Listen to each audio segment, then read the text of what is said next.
Hello friends, welcome back to my channel. আমি আফরিনা হালদার। সবাই কেমন আছেন? আমি তো খুব ভালো আছি, আশা করছি আপনারা খুব ভালো আছেন।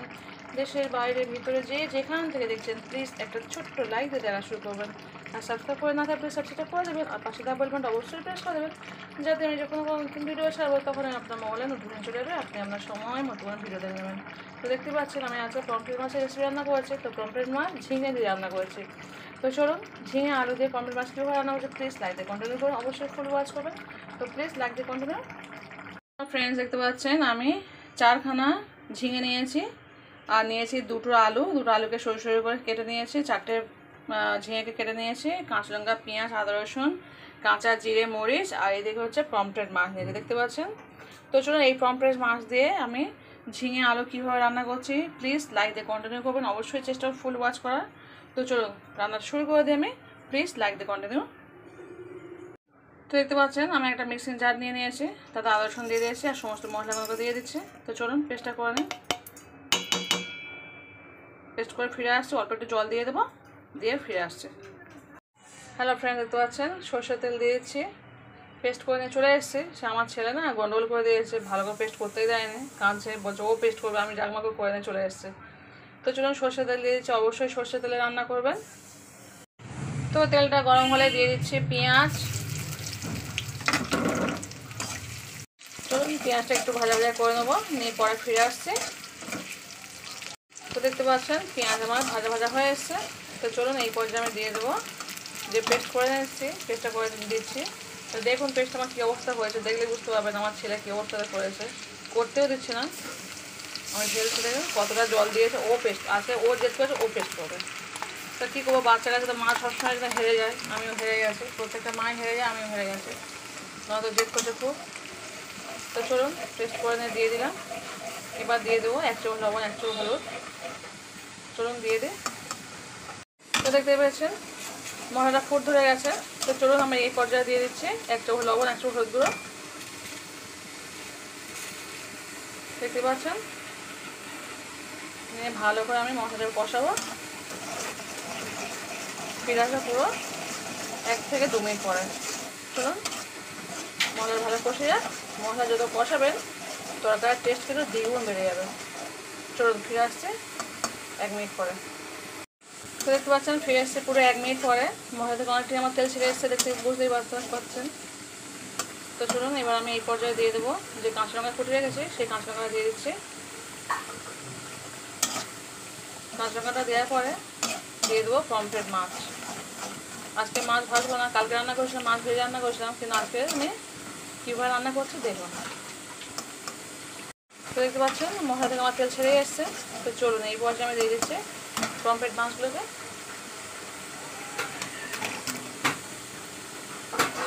মাছগুলো দেওয়ার পরে একটু নাড়াচাড়া করে নিতে হবে।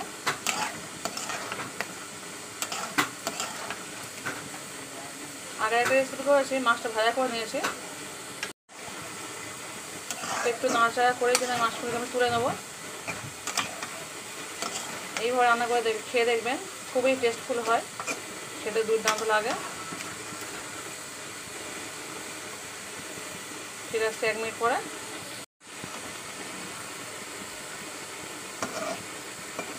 একটু কষিয়ে নিয়ে কিন্তু মাছগুলোকে আমি তুলে নেবো।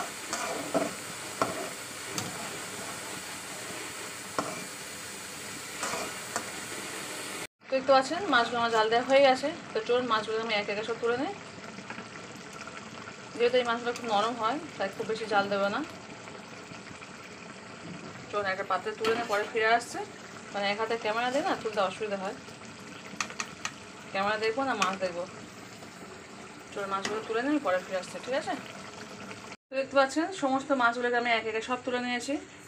তো চলুন এবার এই মশলার মধ্যে আমি আমার যে ঝিঙে আলু ফুটিয়ে রেখেছি সেটাকে ভালো করে কষিয়ে নেবো।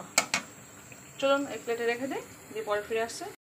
তো দেখতে পাচ্ছেন মাছগুলোকে তুলে নিয়েছি। এবার প্রথমে দিয়ে দিচ্ছি আলুটা দিয়ে আমি ভালো করে এই মশলার সঙ্গে কষিয়ে নেবো, পুরো 1 মিনিট ধরে কষাবো। এইভাবে কষিয়ে রান্না করে খেয়ে দেখবেন দারুণ খেতে লাগে। চলুন ফিরে আসছে 1 মিনিট পরে। দেখতে পাচ্ছেন পুরো 1 মিনিট আমি কষিয়েছি। চলুন এবার এই কষানো আলুর উপরে দিয়ে দেবো যে ঝিঙেটা আমি কুটিয়ে গেছি 4টে ঝিঙে নিয়েছি আমি, কুটে নিয়েছি, ওই ঝিঙেটাকে দিয়ে দেবো। চলুন দিয়ে দিচ্ছি ঝিঙে। যেহেতু ঝিঙে থেকে প্রচুর পরিমাণ জল বের হয়, তাই আমি কোনো জল এখন ইউজ করিনি। চলুন এবার ঝিঙেটা ভালো করে কষিয়ে 2 মিনিট ধরে কষাবো। চলুন ফিরে আসবো পুরো 2 মিনিট পরে। তরকারি কিন্তু যত কষাবেন তত কিন্তু তরকারির টেস্ট দ্বিগুণ বেড়ে যায়, এটা আগেও বলেছি এখনও বলছি। চলুন এবার আমি ফিরে আসছে পুরো 2 মিনিট পরে। 2 মিনিট ধরে পুরো কষাবো, কষে ফিরে আসবো। আর এটা একদমই মাখো মাখো তরকারি হবে, একদমই ঝোল হবে না। ঝিঙের তরকারি না একটু ঝোল হলে ভালো হয় না, একটু মাখো মাখো হলে খেতে বেশি ভালো লাগে। তো চলুন ফিরে আসছে পরে 2 মিনিট পরে। হ্যালো ফ্রেন্ডস, দেখতে পাচ্ছেন চলে এসেছি পুরো 2 মিনিট পরে। 2 মিনিটের মধ্যে দেখতে পাচ্ছেন কতটা নরম হয়ে গেছে আমার ঝিঙে। আর যত কষাবেন তত কিন্তু খেতে বেশি সুন্দর লাগে।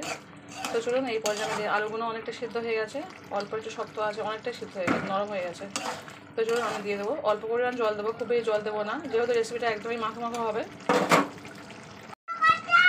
চলুন দিয়ে দিচ্ছি অল্প করে জল দিয়ে দিলাম, একটু নিয়ে দিলাম।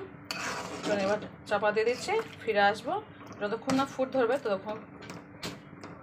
চলুন দিয়ে দিলাম জল, ফিরে আসবো পুরো 5 মিনিট পরে। এখন আমি চাপা দিয়ে রাখছি, মাছ দেবো না, কিছুই দেবো না, চাপাটা দিয়ে দিই, ফিরে আসছে পুরো 5 মিনিট পরে। চলুন চাপা দিয়ে দিলাম, ফিরে আসছে পুরো 5 মিনিট পরে। হ্যালো ফ্রেন্ডস, দেখতে পাচ্ছেন ফিরে আসছে পুরো 5 মিনিট পরে। তো দেখতে পাচ্ছেন কত সুন্দর রান্নাটা হয়েছে, দারুণ একটা ফ্লেভার বের হচ্ছে, কাঁচা জিরের যে ফ্লেভারটা হয়। চলুন আলু ফলে সব সিদ্ধ হয়ে, দেখতে পাচ্ছেন পুরো আলু সিদ্ধ হয়ে গেছে 5 মিনিটের মধ্যে। তো এবার চলুন মাছ কটাকে দিয়ে দিই, যে মাছটা আমি চালু করে তুলে রেখেছি। চলুন দিয়ে দিচ্ছি মাছ।